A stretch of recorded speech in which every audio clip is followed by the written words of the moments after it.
नमस्कार जय जगन्नाथ। आज रे छोटिया रेसिपी की स्वागत जनाची मु रश्मि। आज गोटे बहुत सुंदर रेसिपी आपण मानन पई नै के आसी जोटा कि पूरा चटपटा और टेस्टी और बिना तेल रे मध्ये घरे सहज रे बनै परिबे। हमर पूरी फेमस मटर सूप तो आपण माने जानिथिबे प्राय खाइथिबे मध्ये।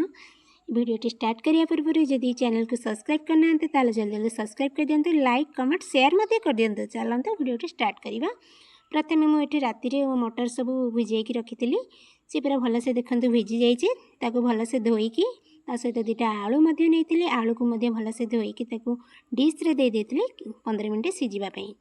एबे गैस लगे मटर आलू को सीझे दूसरी कहीं मुझे प्रेसर कुकर यूज करें। जब प्रेसर कुकर सीटी दुईटा आसता आम जल्दी हो जाता आम गोटे 15-20 मिनट जहाँ भी लगे से तार भितर मुझे जो काकुड़ी सब चोपा छड़े देती काकुड़ी एमती पूरा चोपा छड़े पूरा छोट छोट काटिकी रखी जोटा कि आम सूप उपरे पकईवाई काकुड़ी सब काटी देती। सहित मुझे दुईटा टमाटो नहीं टमाटो मु दुईटा को भलसे एमती छोट छोट काटिकी रखी देती। आपको जब टी अधिका टमाटो दरकार थाए तो आप अधिका ने मत टी दुईटा टमाटो दरकार था तेणुक मुझे दुईटा टमाटो नहीं सब एमती काटी सारापर मुझे सीझे आलू आटको जेहेतु मुझे मटर आलू लुण पकई नी तो मटर आलू लुण ये गोटे चामच मुझे गोटे चामच देती मोर जी माने लुण दरकार था से लुण देती गोटे चामच। एवं लुण गोटे चामच दे सारापर मुझे घोरणी आउ 2 मिनिट फुटाई छाड़ देती जेहेतु लुणटा आम टी भिजब ना से 2 मिनिट फुटाई छाड़ देती। तारी भितर मुझे जो देखते कंचा लंका नहीं पूरा छोट छोट पूरा काटे सहित पतला पतला काटे।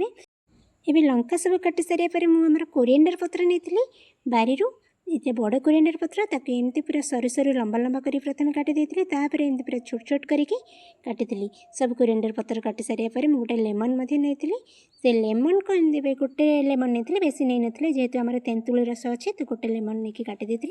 जो तेंतुली रस मुझे भिजाइवाई 2 मिनिट पानी देके भिजाइवाई छाड़ देती।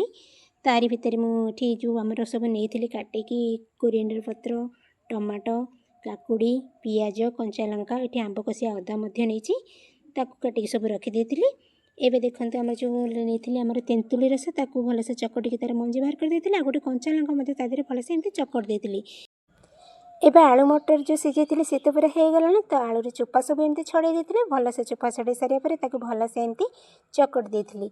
चकट सारापर जी पानी आम सूप दरकार से पानी दबा पानी देकी 2 मिनिट फुटाइवाई भलसे छाड़देवा। जदि टी लुण दरकार तो लुण पकेबे जदि लुण दरकार नहीं ताल पकेबेनि। एबे देखते आम सूप पूरा रेडी हो गलानी एमती रखिए। जदि मटरटा टी भी सीझेबे ताले भल जेहेतु प्रेसर यूज करनी तो मोर डिश रे एतिकी सीझे एबे ठंडा करने 2 मिनिट छाड़ी दूसरी। तारी भितर गोटे छोटिया सुंदर बाउलटे नहीं देखूँ तारी भितर मटर सूप सब दे देती सहित मुझे तेंतुली रस जो आम करके रखी से तेंतुली रस 2 चामच देती जेहेतु मत टे खटा कम दरकार था तो 2 चामच देती।